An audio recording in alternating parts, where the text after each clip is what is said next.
台军秘密准备救治战时伤员，将发布战时民众避难手册。到底发现了什么？观众朋友、网友朋友，大家好，我是付天爽。最近，民进党当局不断挑衅中国大陆，包括蔡英文双十发布的新两国论，承认美军进入台湾活动，其陆委会称两岸进入了准战争状态等等。就在这个关键时刻，台湾媒体爆出独家新闻：台防务部门的军医局明年将花费40多亿新台币启动3个方案，意图在战时快速有效地治疗伤病患。台防务部门在2003年11月曾表示，一旦战争爆发，他们估算出的第一波的战耗动员为12万8千人，也就是说，他第一波呢可能就要损失12万8千人左右，需要有同样数量的人员进行补充。在2005年，党内呢曾披露过一份台军的评估报告，报告称，两岸一旦开战，台军7天战损人数至少有4万人，平民死亡人数大概是20万人，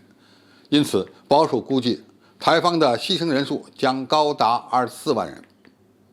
在这一消息被曝光之前，台防务部门刚刚透露出消息，台军将于2022年3月完成所谓的战时民众求生避难手册的制作。台湾的伪国防部长近日呢还表示，要现在两岸的情势是他从军40年来最严峻的时刻，大陆目前已有犯台的能力，2025年将具备全面犯台的能力。台军将坚持不打第一枪，尽力避免两岸发生擦枪走火的事件。对比台湾地区的一些绿媒政客以台湾军方的态度，我们不难发现双方的差异。一边是不怕死挑事的政客，一边是承认两岸发生冲突的风险越来越高，不断释放两岸可能开战的台军。那么为什么会是这样呢？这就是台湾社会面临的主要矛盾。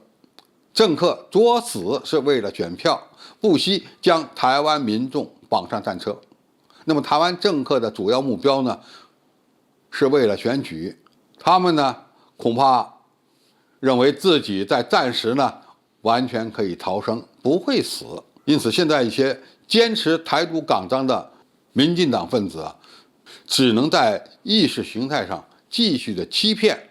以便呢他们能够长期的把持台湾的行政权。那么第二呢，从台湾地区的军方领导人的表态，我们可以看出来，军人到处避战，而不像那些政客，政客是到处挑战。因为一旦发生战事，台湾的军人将成为炮灰。一旦两岸发生战事，那么这些人就是要去送死的，当然他们就不愿意了。台湾地区当局和一些绿营的政客越是挑衅，那么大陆对他们施加的压力就会越大，台军的生命安全可能受到了威胁呢也就越高。他们担心成为炮灰，恐怕是真心的。第三，台湾军方现在散布的一些备战信息，可能是在倒逼台湾社会的民意。他们故意的向媒体散布这些能够引发恐慌性的言论，是为了让台湾地区社会的一些人员，特别是那些绿营的政客，能够认识到战争并不遥远，而且后果会非常严重。因此呢，他们希望利用这样的方式，利用台湾的民意来倒逼台湾当局谨言慎行。但是仅仅依靠这样的手段，依然难以改变民进党和那些台独分子的挑衅，因此让他们主动的放权是不现实的。不过随着两岸军事实力的差距越来越大，